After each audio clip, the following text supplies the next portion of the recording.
Hey everybody, a 12-week accountability group, my favorite place to hang out with you. Today I'm going to talk about vision. You're probably going to hear a little whirring in the background because whew, I'm a little chilly. The heat went out in my castle. So I am literally sitting here with a little space heater trying to stay warm till they um, bring me a new thing. So great day to talk about vision. So vision, when you do the 12-week year, I think vision is the most courageous act. A lot of people are freaked out by like the daily tasks or taking on that other stuff. And I actually think I've been doing this a long time. So this is my 25th year of talking about prosperity. So from a prosperity mindset, that is the unique perspective that I bring to the 12-week year is that we're going to do it together. Thank you for being here. Thank you for showing up. Thank you for taking a good look at your own life. But what do you all have in common? You all have in common is that you are doing the work every day on a couple of layers, right? That you are working on your prosperity mindset. You are being willing, right, to really keep that one target in mind, to be well within, to align your tasks to be like that. The other thing that you're doing is that you are being available to change the pattern of your life in a way that has integrity and grace and that is speaking to your own truth. And the hard part about vision is that we've all been like naughty child did in our whole life, right? Like we can't dream that big. And I live a life that all of you see openly because I live out in the open. And so you all see the stupid, crazy, weird stuff that I do. Um, and that vision, it takes a lot of courage to do, to live in this other way. And we talked about it in class today, but for those of you who weren't in class, I'll just kind of share with you of, to be able to bring that fun and joy and inventive self into your everyday life. And so we a lot of times will put it into this really watered down, whitewashed garbage pile of stuff. And sometimes it's easier to just go, I need this smaller vision. And and this smaller vision, sometimes you can't get to until you do all of these small things and then you add them up and look back at them. And like when I decided 10 years ago that I was going to live somewhere else for 30 days and live and work there and put that into my business plan, it's only now 10 years later that I can, right, take my thoughts, my learning, my experiences, right, and sculpt it into a piece of wisdom. So it took me 10 years to understand that wisdom that I can now put into my vision. Now, when I look back to that decision I made 10 years ago to travel, how would I have written that vision today? Right? How would I write that vision today? And I will tell you that it didn't hit me on my own until I was reading a magazine article.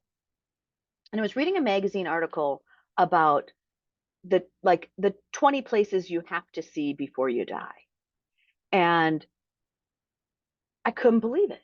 It was as if somebody took all the pictures out of my camera because I sat down to my husband and I made that vision, I made that decision kind of like I was ticked. I was ticked off where I'm like, no, because I have a homebody partner. I have a husband that's a homebody. And if I waited for him to make time for a trip, I'd still be sitting at home 10 years later. So I made that goal. So that was maybe a terrible start, but I continued it forward because I had the financial wherewithal to do that. But I had to save every single month. Like I had to put money aside every single month for the last 10 years so that we had enough money to travel with. And so you have to put in these tactics to say, I'm going to do that. But now looking back, and we were looking at this article, and that article is right, all these places you have to see. And I sat it down and I said to my husband, I said, just look at this article. And he got it. He got it. He was like, oh my gosh, we've been to all these places. And I said, yeah, like I'm so impressed. but I wasn't able to understand that vision because it was so far out of my reality to wish for something so playhouse fun, to say, you know what? My vision is that when I open up a magazine and they say, here are the 20 places you should see in your lifetime, that should be my bucket list. And I should put money away for it every single month and make sure I commit to that for 10 years. Boy, did I not know that vision. So this is my permission slip to you, is to say, go play. Go play. For those of you who were in class, you saw the person that we were talking about in class, that she bought a 10-room inn so that we could have a life-size dollhouse to play with all of our friends and invite people to come play in. To be in a life-size dollhouse that they could bring their friends to come play game night, that they could come do stuff, they could have rooms. It sleeps 29 people. And so to say, gosh, I want to have I for me, it was only that I had a real estate goal and I needed real estate partners. Um, we didn't know until we saw it that we went, oh, yeah, what we really want is a life-size dollhouse to play in. And then we want to invite all of our friends to come play in this dollhouse because it'll sleep 29 at a time. Like that's a family reunion, that's a wedding, that's a this other thing, right? So when you're looking at your vision, the prosperity mindset that I want to give you is really that sometimes visualization and hallucination aren't that dissimilar, right? So that you have to be willing to understand that you are allowed to wish for the honey on the peach, right? That you can just say, "Oh, this is sweet. No, let me just make it sweeter and drizzle that honey on that and take a bite out of that big juicy life that I want." So this is your permission slip to look forward, to be inventive, to also stand at the line 10 years ahead. Right now I have that ability because I have 10 years of travel. And I can look back and go, what did I learn? So from that experience, I can make a different vision. And my vision in my next 10 years of travel will look very different. And my next vision is to travel to see people and their lives, right? So my vision is similar, but it's different.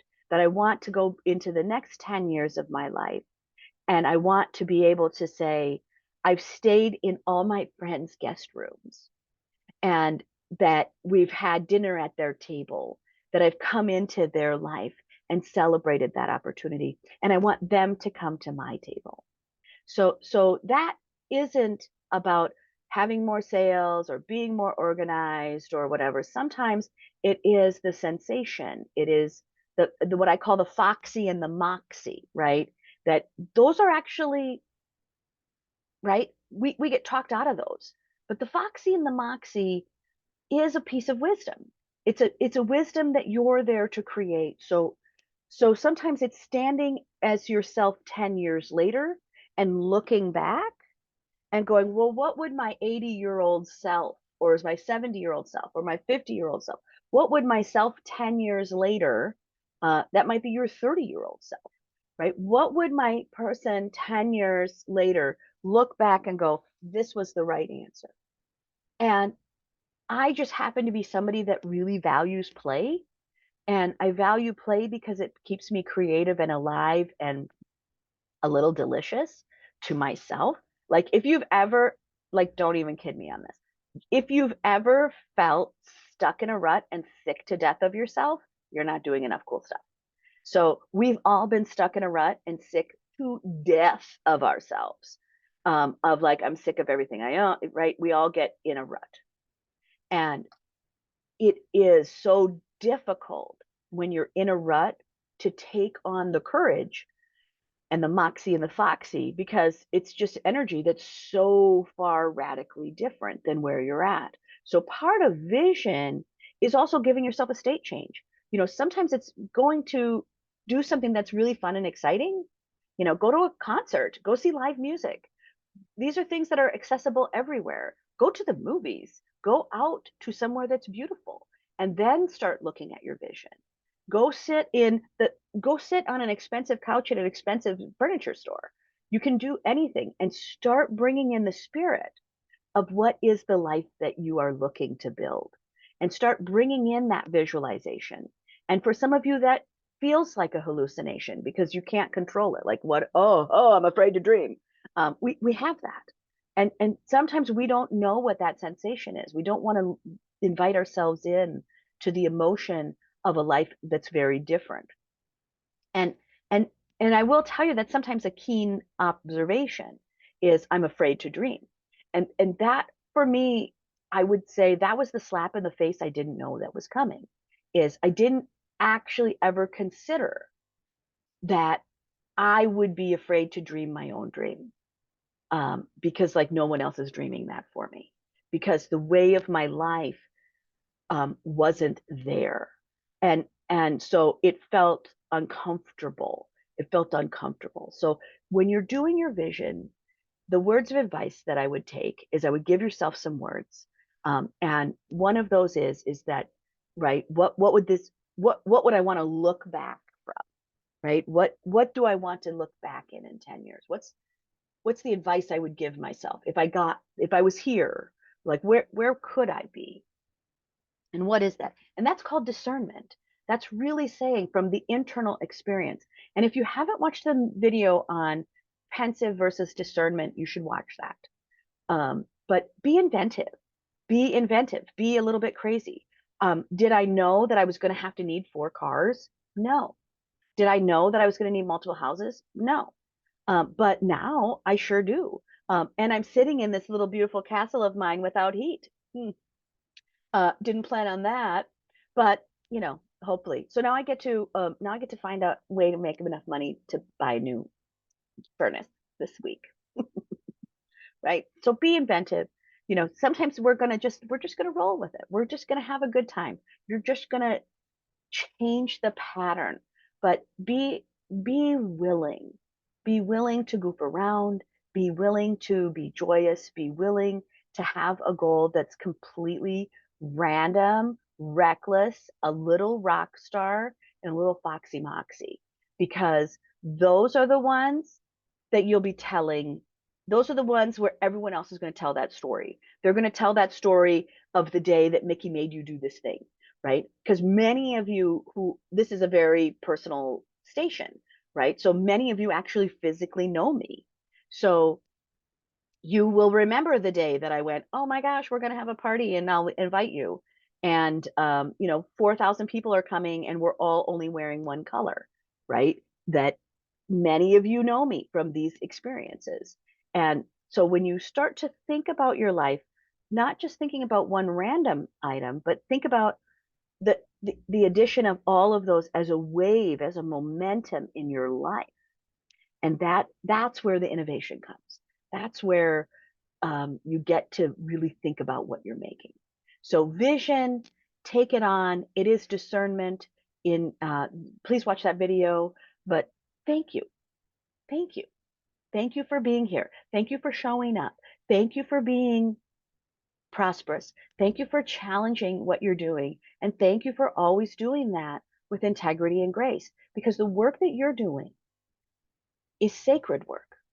And that isn't just some stupid set of goals. This is sacred work. You are the light for many people. And I personally appreciate that. So have a great day. Keep working on your vision and goof around a little bit. Goof around. All right. Have a great day.